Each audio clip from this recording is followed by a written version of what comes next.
So here's this system dynamics transmission model. 10 contacts per day, 0.04 chance per contact, 10 days infective. What does that mean? So if you're infective in an otherwise totally susceptible population, how many people will you infect? Good. So how many people? 10 times 10 times actually it's 0.04 rather than 0.4 here, but so it'd be four people before you recover. Okay. So what do you think will happen? We have this. We're gonna have. Suppose that we're a fixed population. Suppose that we're a population with no birth rate. So suppose that we're a closed population. Annual birth rate is this. So baseline closed population. What do you think will happen then? Good. The infection will grow and then die out. We could look at it in terms of number of infectives, grow and die out. We could look at it in terms of the infection prevalence, and it will grow and die out. And it reaches a fair fraction of the population. Great. Well, there's no special exit of infectives here. It's assumed to be a mild infection that it doesn't actually it's not fatal. Okay. Okay. So what if we added births into this model? What would happen?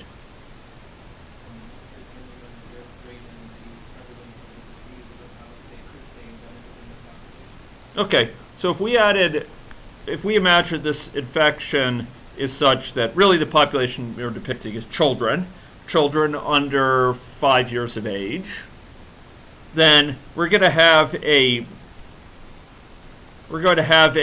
exit rate comparable and a birth rate to set them at equilibrium of 20%. In other words, 1/5 of the population will turn over per year.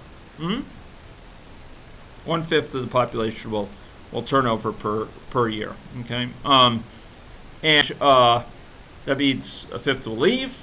Those between ages 4 to 5 leave each year, and another fifth will come in as babies. Right?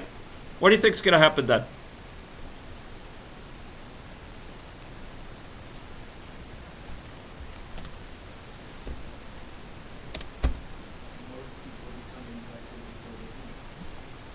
Okay, so here we're going to go look. What do you think the number of recoverables is going to do? Is it going to go up? Okay, before it went up and then declined just about to 0, right? What is it going to do now? It's going to go up and... Okay, will it just go up and up and up forever? Okay, so to what point?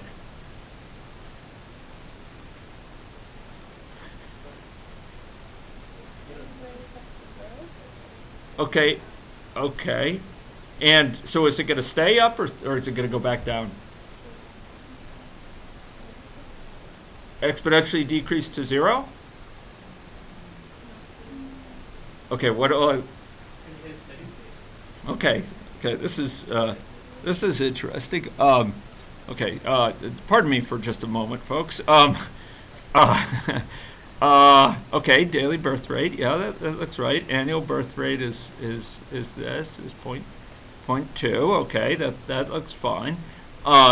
So there's a large number of births coming in. Oh, yeah, 0.3 per day. Okay, that's interesting. Let me just verify that. Whoa, that's 500 people. Yeah, 500 people, and 500 per year, and it's about 1/5 of them per year. That's 100. So per day, it's about 0.3 roughly. Yeah, that's about right. Yeah. Okay. The number of infectives here goes up, and it actually comes down. So it seems. What's going on?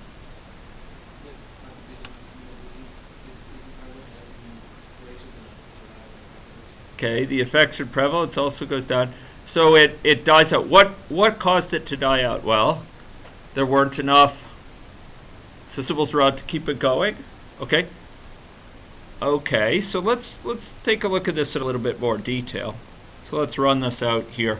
So So here it's going down, and the closed population was going very small, and here it's pretty small. Do you think it forever stays low? How if we ran it further out? Do you think that could make a difference? Okay, what do you think the number of recovereds is doing? Okay, that's going, and with an open population that's being drained, right? But we're only running it for a year, less than a year, 200 days. Let's give it a broader scope. Let's make it, what, 10 years? Okay, yeah? Okay, let's be bold, ladies and gentlemen, and let's make it double that, okay? Is that okay? Yeah, okay. So we'll make it 7,300.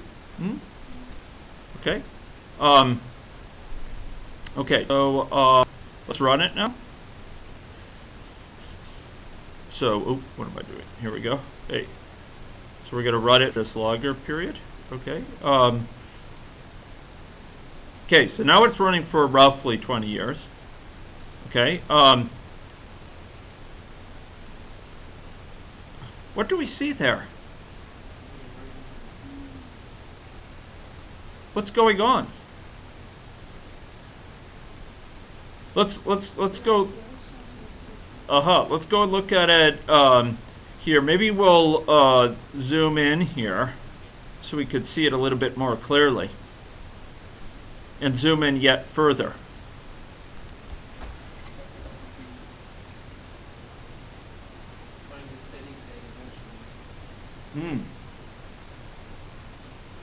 Okay, so it's going to a steady state. This is what's called an endemic equilibrium. It stays a certain fraction of the population. But why is it going through these fluctuations there? Why does it shoot up like that and shoot back down?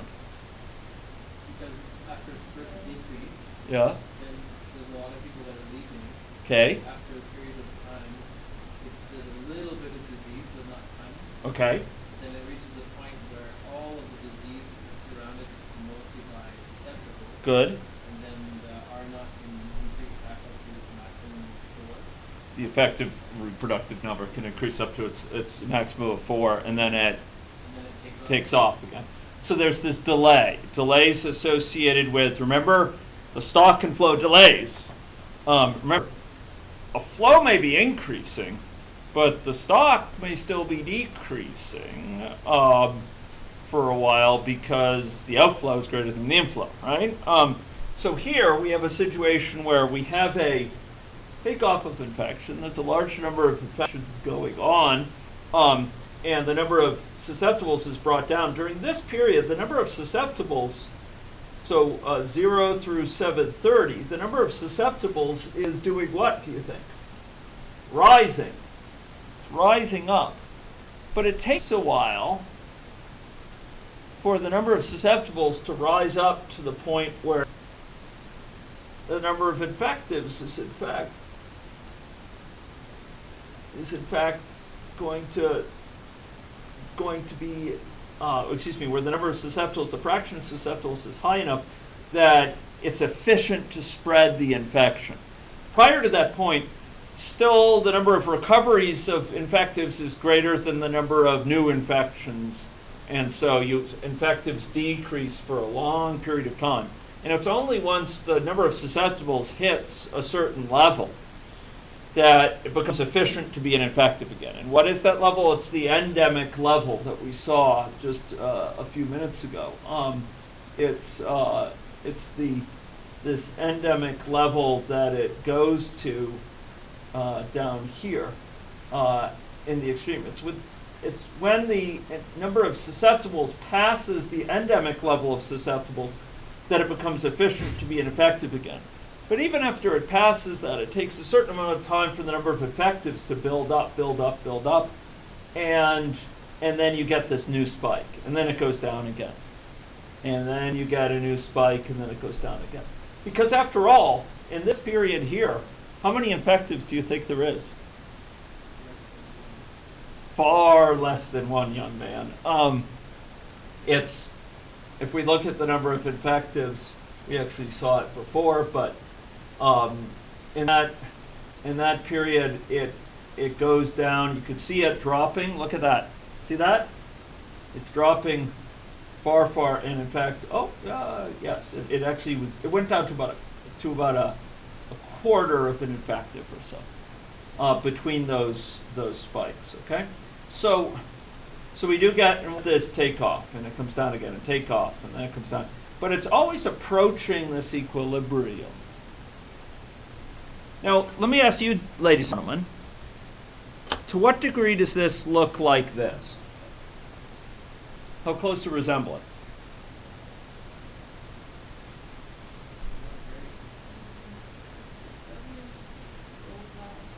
Yeah. So here there's no equilibrium. It captures some features in the sort of these periodic spikes, but it's not going to an equilibrium, right? It's not going towards some sort of ultimate balance where the system is in this balance with the number of new infections and the number of recoveries on the one hand, and the population turnover, and the number of infections, etc. So we've got some features of it, but we don't have all features, right? Okay, so now the chickens come home to roost. Indeed. So with chickenpox. And we started building this model that was an agent-based model of it. How is that different from this model we're dealing with? Give me a couple ways. So this system dynamics model, this aggregate model of it, how is that different from the agent-based model in a couple of salient ways? I mean, besides the fact that one is is divided by state, and it counts the number of people in each state, and the other is divided into people, and each person keeps track of their state. So those are mechanical level things. But in terms of the assumptions or the sort of what it captures, how are they different in terms of sort of the scope of what they capture? Beyond the architecture, how are they different in terms of their scope?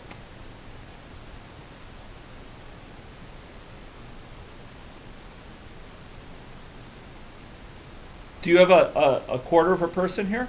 Oh, yeah. Exactly. I wanted to talk about that because in embryology, we define an initial population. Yeah. So you can't say half a person. So when it dies out, it dies out. Good. But when the population is open, we could. Yeah. Right. So in the aggregate model, we can have a quarter of a person. Could you have a tenth of a person?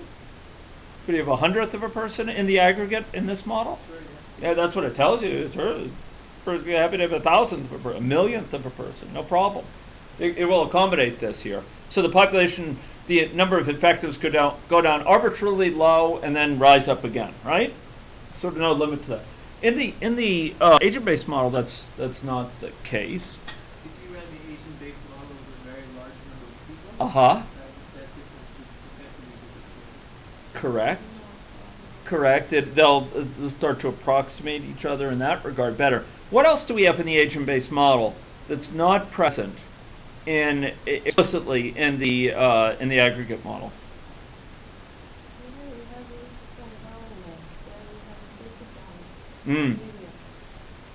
Good. Each time it starts from anyone. Each time we see Uh-huh. different time it's starting. Right. But So- there we Okay, there we have one person starting, right? We have one person starting off, and did I make it so? There we go. Okay. So this was a model that I modified so that we could see some of the dynamics interactively. This is the same basic model. This is running on. Now, what we have is we have a situation where we have networks, right? And the networks link people. And it turns out that the networks are they matter in terms of the dynamics here. So specifically, we have, what sort of network is this connected in? What sort of network did you add last time? That's a distance-based network. So it's a local network. It's a network connecting people locally. And here we have a situation where people come in and are knitted into the network, etc. And we have network connections between people, between these sort of little clustered families and so on, that you see here building up. The size of the node indicates their age, and you notice as they age over time, they're growing. You have a sense of where I'm doing that, and you see these sort of little patterns here. What's notable is that for information, suppose that we started an infection on a certain place. So I'm going to start it here. Where do you expect that infection to spread? To where do you expect the neighbors? What is it that prevents it from going here, for example, prevented it from coming up here? Why is it when I click here, when I start a little infection, that it hasn't spread over to here, or over to here, or over to here? There's not enough susceptibles to allow it to spread across the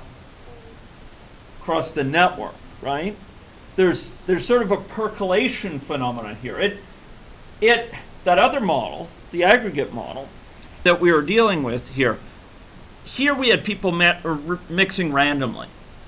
There's sort of the assumption that any two people could come into contact with one another and spread the infection. Here what we're seeing is that there are perhaps plenty of susceptibles, but what really makes a difference in terms of whether the infection, you could see these little outbreaks occurring, in fact, what makes a difference for whether it can propagate is the density of susceptibles within this network. And here, if the density is below a certain area, the infection may start locally, but it just can't spread efficiently. It can't spread across that network. It's not merely that it's too surrounded by susceptibles by other non-susceptibles in a global sense. The problem is that it needs to propagate across the network, and it gets blocked by people who are not susceptibles, right? And so you can occasionally get a big outbreak, but then you get periods where there are long times between outbreaks, where there's long periods of without a single outbreak. And by varying the sort of rate at which new infections come in, you can get phenomena that actually very closely mirror this sort of historic phenomenon. So what we see here has regularity. Is this totally random? Is this just, year to year, just total, drawing from a uniform distribution? No, there's memory here. You'll notice that big outbreaks are rarely followed by another big outbreak in the next year or next month. Why is that? Well, seasonality is a piece of it, but why is it they aren't even followed in the next year? So The people that have been infected are still in the population, so they're releasing that. Yeah, so that's right. So they're no longer susceptible, right? So you get this sort of anti-correlation. If you have a big outbreak one year, it's unlikely you have a big outbreak the other year. You go perhaps a couple years before a really big outbreak. Look at this one. Here we had a big outbreak in 1937, and then we had several years, 38, 39, and then 40 until the next outbreak occurred. Okay, this one we had two outbreaks. That's kind of interesting, but then we had sort of periods of low. So you have this sort of anti-correlation. If you have a big one, it probably means it's unlikely you'll have a big one the next year. And that, again, is what we see here. It takes a while to recharge enough susceptibles in the network to allow it to spread across the network, to allow it to propagate across. So it's not merely a matter of one individual, how many susceptibles are there, what's the fraction of susceptibles in the entire population. Now we're dealing with sort of local phenomena and connectivity phenomena within this network. So you can get many years go by where the networks are sort of snuffed out. They're just not efficient enough. And new susceptibles start to connect up different areas of the network. They start to sort of fill in and link up in the network. And it's that sort of network connectivity between these susceptibles, the fact that they are now increasingly tied into this network, that's what's going to allow the next big infection to spread. That's what's going to allow a spark to take off, right? Here we're dealing with a much more localized phenomenon, and a phenomenon that has to do with percolation, spread across a network. So we'll wait here until you could see that a lot of these susceptibles are here in the network. Unfortunately, it's kind of running on the slow side, but we're probably getting towards enough susceptibles to allow a bigger outbreak here. Yeah. Population looks like increasing, right? Yeah, I think that is okay. So that ended up spreading, and let's see. Well, there we go. There was a big outbreak because finally it had enough susceptibles it could propagate. It could effectively propagate across the network. Here we're having a more stochastic process, a process there is randomness, but there's also regularity. The regularity is associated with these underlying populations of susceptibles and infectives and recovereds in this population turnover. So anyway, if people are interested in working with it, I'm glad to provide this model. But this shows how some of the effects we see in the aggregate model are not particularly good approximations. This here I'm displaying people who are 5.3 years and younger, and what you see is the network of those people needs to be such that you have people that are connected that are indeed still susceptible, and it takes a while to build up that network. Here, there's still quite a few people in that younger age category who are recovered, and so it's taking some time as new babies are born for it to again link up this network. Because the network, when an outbreak occurs, what happens, ladies and gentlemen?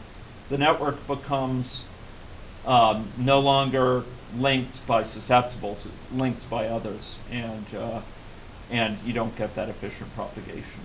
So here, after a number of years, we again have sort of a network forming where there's enough susceptibles, and if I were to click here to spread the infection, let's try that again. You get sort of at least a localized transmission there.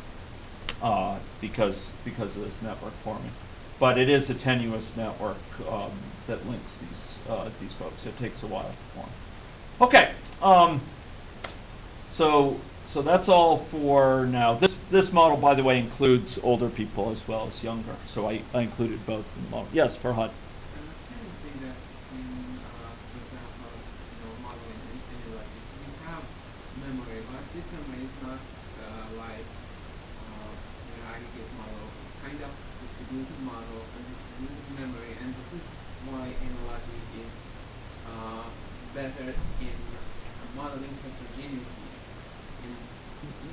Yeah, I mean, that's part of it. So I think the idea that you have distributed state that's defined across many elements, many more elements of the model. I think that's a good point. That state is, instead of being captured in a single stock, it's captured in these agents. And that is, in a way, very closely related to what allows you to capture heterogeneity. Each one of those elements can capture heterogeneity. But there's something more than that. There's also a fact that in an aggregate model, if you wanted to capture heterogeneity so you want to capture people of different sex and distinguish them, or people of different age groups and distinguish them, each one of those new dimensions you add in will at least double this.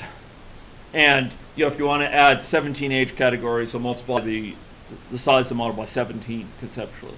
Whereas you could add 17 age categories in here, and may not appreciably add to the size of the model, because each person just keeps track of their age category. You add a little bit of data for them to keep track of, but you don't require double the model size or 17 times the model size. And that's a fundamental issue that has to do with the scalability of the model under heterogeneity as well. So yeah, I like your thinking about it, though. The notion of sort of distributed state is certainly an important part of this. Okay, anyway, that's this model. So big picture, when we're dealing with phenomena like this, contagion, whether it's of an idea, a rumor, or pathogen, it's not only sort of overall fractions of the population that are susceptible that matters. It's, ladies and gentlemen, whether you have sufficient connectivity as associated with individuals in the population to allow it to spread efficiently, to allow it to propagate across a network that's kind of localized. Okay, so percolation phenomena are really of interest, and that that gets to sort of local connection structure. So that's all for that. Any final sort of comments on this? I'll make this available to you in case you want to play with it. But any comments on that before we break into groups? I've reserved 3 rooms today.